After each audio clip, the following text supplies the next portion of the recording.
बिस्मिल्लाहिर्रहमानिर्रहीम। अस्सलाम वालेकुम।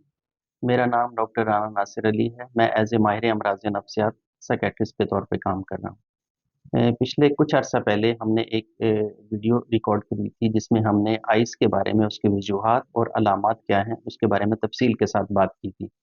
आज की वीडियो में हम इंशाल्लाह ट्रीटमेंट क्या है आइस का, जिसको क्रिस्टल मेथएम्फेटामिन कहते हैं, उसका ट्रीटमेंट क्या है, इसके बारे में तफसील के साथ बात करेंगे। स्पेशली क्रिस्टल मेथएम्फेटामीन्स की जब डिपेंडेंस होती है, जब किसी भी चीज़ की, किसी भी ड्रग की, लाइक जिस तरह आइस है, इसकी भी जब डिपेंडेंस होती है तो पेशेंट जब छोड़ता है तो उसमें विड्रॉल सिम्टम्स आती हैं। और हमने देखा है कि साथ साथ उसकी मेजर रिस्पॉन्सिबिलिटीज़ जो हैं, जो बड़े काम बड़े अच्छे तरीके से सर अंजाम देता था लाइफ के अंदर, उसके अंदर भी डिक्लाइन आना शुरू हो जाता है ना। और साथ साथ क्रेविंग होती है पेशेंट्स को, और साथ टॉलरेंस का मैकेनिज्म डेवलप हो जाता है कि with the passage of time, वक्त के साथ साथ हमने देखा गया है कि उनको अपनी मिकदार बढ़ानी पड़ती है। फिर इसमें बेसिकली जो इसका इलाज है, उसका इलाज दो तरीकों से है। एक इलाज जिसको हम कहते हैं फार्माकोलॉजिकल अप्रोच, और एक तरीका इलाज है जिसको हम कहते हैं non pharmacological approach. Pharmacological approach में हम मोस्टली दवाइयों के साथ इलाज करते हैं कि पेशेंट्स के अंदर इसको डिटॉक्सिफाई करने की कोशिश करते हैं। इसको हम कहते हैं मेडिकल असिस्टेड डिटॉक्सिफिकेशंस, कि उसकी बॉडी से क्लियर करते हैं दवाइयों के ज़रिए, क्योंकि दवाइयाँ जब देते हैं तो उनकी विड्रॉल सिम्पटम्स और दूसरी जो सिम्पटम्स हैं जो आ रही होती हैं वो कम हो जाती हैं, जिससे उसको छोड़ने में मदद मिलती है। ये बेसिकली डिटॉक्सिफिकेशंस का प्रोसेस कहलाता है, जिससे आहिस्ता-आहिस्ता क्या होती है कि ड्रग जो है ना उसके ब्लड से, उसकी बॉडी से क्लियर होना शुरू हो जाती है। फिर इसके बाद जो सेकंड अप्रोच आती है उसको हम कहते हैं नॉन फार्माकोलॉजिकल अप्रोच, जो कि बहुत इंपॉर्टेंट है, क्योंकि मोस्टली डिटॉक्सिफिकेशंस का प्रोसेस तो बड़े कम अरसे का होता है, लेकिन जो नॉन फार्माकोलॉजिकल अप्रोच है, ये बातचीत से ज़रिए इलाज करते हैं, उसको हम कहते हैं नॉन फार्माकोलॉजिकल अप्रोच, जो कि एक बड़ा ही अहम प्रोसेस है और इसको रिहैबिलिटेशन प्रोसेस भी कहा जाता है।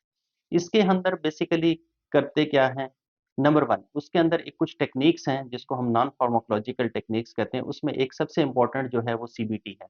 इसको हम कहते हैं कॉग्निटिव बिहेवियरल थेरेपी है।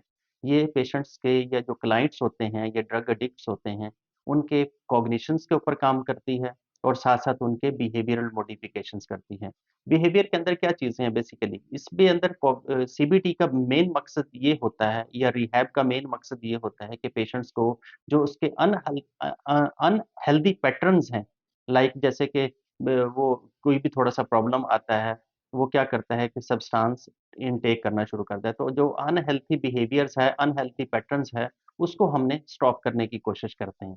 फिर दूसरा है कि पेशेंट्स के अंदर कोपिंग विद द स्ट्रेस, कि अगर पेशेंट्स को कोई स्ट्रेस आ रहा है तो हम कोपिंग ऐसी स्ट्रेटजीज उसको देते हैं, जिससे क्या होता है कि उसका स्ट्रेस कम से कम होता है और वो अपने स्ट्रेस को कोप करने की सलाहियत पैदा कर लेता है। फिर तीसरा है स्टॉप नेगेटिव इम्पल्सिव रिस्पॉन्स। बाजूका देखा गया कि पेशेंट्स के अंदर जब विड्रॉल सिम्टम्स आती हैं या बेचैनी की कैफियत हो सकती है, तो पेशेंट्स के अंदर एग्रेशन, इरिटेबिलिटी आती है, इसको हम कहते हैं इम्पल्सिव एक्ट। बगैर किसी सोचे समझे के पेशेंट्स के अंदर गुस्सा आता है, चिड़चिड़ापन आता है, जिसकी वजह से क्या होता है कि पेशेंट्स के लोगों के अंदर गुस्सा करते हैं, जिससे लड़ाइयाँ झगड़े और दूसरे मसाइल बढ़ते हैं। तो हमने फिर ये जो इम्पल्सिव एक्ट है, ये नेगेटिव इम्पल्सिव रिस्पॉन्स होता है, इसको स्टॉप करने की कोशिश करते हैं इसके अंदर ना। फिर साथ-साथ फैमिली एजुकेशंस भी करते हैं। फैमिली को भी साथ-साथ सिखाते हैं, कि बताते हैं कि ये बेसिकली जो आइस है, ये क्या चीज़, एक ये नशा क्या है, इसकी इसके साइड इफ़ेक्ट्स क्या हो सकते हैं, इसके फंक्शनल लाइफ़ के अंदर या लाइफ़ के अंदर क्या-क्या प्रॉब्लम्स आ सकते हैं, उस पे सारा एजुकेट करने की कोशिश करते हैं। फिर लास्ट में जो स्टेप है उसको हम काउंसलिंग का कहते हैं। इसमें ये होता है कि पेशेंट्स के अंदर क्योंकि गिल्ट आ रहा होता है, जब वो रिहैब हो रहा होता है, रिहैबिलिटेशन के प्रोसेस से गुज़र रहा होता है, तो उसमें गिल्ट की फीलिंग आती है, साथ-साथ वो शर्मिंदगी फ़ील कर रहा होता है।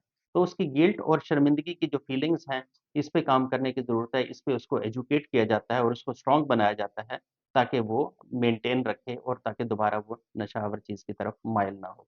फिर इसके साथ-साथ जो इम्पोर्टेंट है इसके अंदर, उसको हम कहते हैं कॉन्टिजेंसी मैनेजमेंट। कॉन्टिजेंसी मैनेजमेंट में हम क्या करते हैं कि पेशेंट्स के बिहेवियर को मोटिवेट करते हैं और वो रिवार्ड के थ्रू करते हैं। उसको कोई ना कोई पॉजिटिव रिवार्ड देते हैं, जिससे क्या होता है कि बिहेवियर मोटिवेशंस जो है ना पेशेंट्स को मिलती है, और रिवार्ड के फिनोमिना के थ्रू, और जिसको हम पॉजिटिव रीइंफोर्समेंट कहते हैं। इससे भी हमने देखा है कि पेशेंट्स के अंदर काफ़ी जो है ना बेहतरी आती है और वो मेंटेन रखते हैं और वो ड्रग की तरफ दोबारा नहीं जाते हैं। फिर साथ-साथ जैसे इंडोर पेशेंट्स होते हैं, एडमिट होते हैं, तो वहाँ पे ग्रुप थेरेपी की जाती है। पेशेंट्स को ग्रुप की शक्ल में रखा जाता है और डिफरेंट ग्रुप्स को हम फिर उसपे क्लासिफ़ाई करते हैं। फिर उसके अकॉर्डिंगली पेशेंट्स की ग्रुप थेरेपी की जाती है। एक-दूसरे से लर्निंग का प्रोसेस होता है, एक-दूसरे से लर्न करते हैं और जिससे पेशेंट्स में काफ़ी हेल्प मिलती है। फिर फैमिली थेरेपी है, फैमिली की भी काउंसलिंग की जाती है क्योंकि किस स्ट्रेस से गुज़र रहे हैं, किस एनवायरनमेंट से गुज़र रहे होते हैं। उनको भी शर्मिंदगी का सामना करना पड़ता है मुआशरे के अंदर या अपने बच्चे को लेकर, तो उस पे भी काम करने की ज़रूरत है। फिर साथ-साथ है सोशल थेरेपी। सोशल थेरेपी में ये होता है कि उसको इस काबिल बनाया जाता है क्योंकि आपको पता है कि सोसाइटी के अंदर कोई भी नशावर चीज़ है, वो स्टिग्माटाइज़्ड है। जब भी कोई नशा करता है तो उसके अंदर सोशल प्रॉब्लम्स आना शुरू हो जाते हैं। फिर पेशेंट्स को ये सिखाए जाते हैं कि उसने अपने बिहेवियर को अपने सोसाइटी के साथ कैसे इंटरैक्ट करना है, उसके इसके ऊपर काम किया जाता है। फिर साथ-साथ है ये जिसको हम आर्ट थेरेपी कहते हैं। इसमें होता है कि पेशेंट से देखा गया है स्टडीज़ ये कहती हैं कि इससे पेशेंट्स का स्ट्रेस और एंग्ज़ायटी काफ़ी हद तक कम होती है और इसकी कॉन्फिडेंस बिल्डिंग बेहतर होती है। और साथ-साथ जो लास्ट है उसमें हम कहते हैं फिज़िकल थेरेपी। फिज़िकल थेरेपी में आता है कि पेशेंट्स को एक्सरसाइज़ हैं, जो हेल्दी बिहेवियर्स हैं, एक्सरसाइज़ हैं, वॉक हैं और साथ-साथ योगा है और इससे रिलेवेंट जो भी एक्सरसाइज़ हो सकती हैं, मसल्स के स्ट्रेंथन के लिए, बॉडी के स्ट्रेंथन के लिए और ब्रेन के स्ट्रेंथन के लिए, तो वो पेशेंट्स को एक्सरसाइज़ साथ-साथ सिखाई जाती हैं। आज के व्लॉग में हमने इस आइस की मैनेजमेंट के बारे में तफ़सील के साथ बात की। उम्मीद है आपको इन चीज़ों को समझने में आसानी पैदा होगी। नेक्स्ट वीडियो में हम एक नए कंटेंट के साथ हाज़िर होंगे। तब तक के लिए इजाज़त। आपका बहुत शुक्रिया।